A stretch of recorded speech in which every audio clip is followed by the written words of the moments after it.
Hello YouTube, update video for you on the mini truck. It's been a while. Show you what's going on. Not much exterior wise. Window tint, window visors, that's 20%. Mismatched wheels. We're storing some Starions. Let me show you those real quick. Got them over here in the garage. GTS Celica, bad flywheel. Here they are. Went ahead and changed the color that they have on them from, it's like a dark gray or black, to a gold. I think it looks awesome. This one just needs to be clear coated. This one as well. This one is at 2000 grit. This one needs to be polished with the aluminum mag polish, and then that one will be good to go.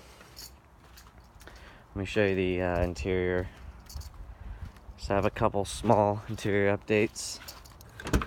As you saw in the last couple videos, I had this piece of garbage stereo in here that wasn't even attached right. Wouldn't change that out to a double din Sony. It's got a high wattage output, so I make good use of these 6.5-inch kickers that I bought. I have them mounted on some Q-Logic kick panels. You can get those on eBay.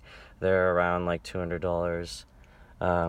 It's probably cheaper to make them yourself, but I didn't really want to have to deal with that. Shift knob, no one cares about that. A shot of that Q-Logic kick panel. These kick panels are awesome. They direct the sound right at you, so it's a huge sound quality difference. SR5 bucket seats, showed you those last time. Nothing else really. Let me show you what's going on under the hood. I ordered an LC Engineering header. It's popped. Ordered an LC Engineering header. I was mounting it. When I got to the last two nuts, I got one here and the one down under here. I didn't even get to 33 foot-pounds. It was probably at like 20. I was using a torque wrench, and they stripped right out, and I was super pissed about that. But I mean, I read online that can happen sometimes with the old heads. This one's the original. It's got like 280,000 miles on it, so I don't really care about this one. So I went ahead and tried to JB weld them in. That obviously didn't work. I didn't have high hopes on that, but I figured I might as well try.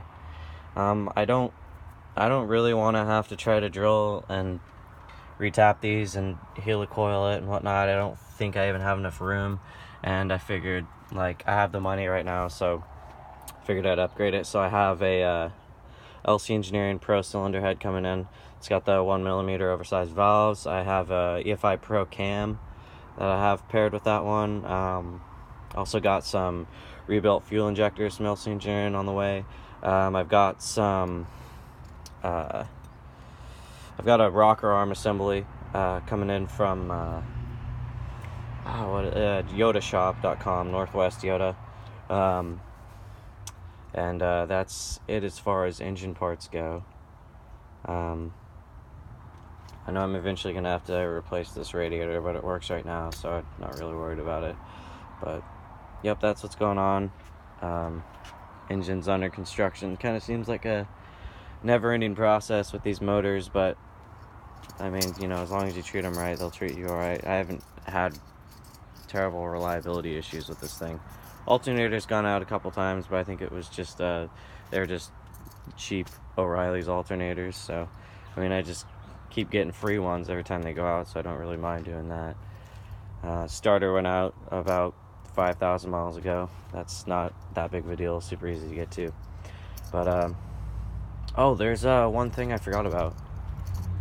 I was having issues with my transmission, trying to get into gear, and it turned out that I'd tried a bunch of different things. I'd replaced the master slave cylinders. I have Aisin ones.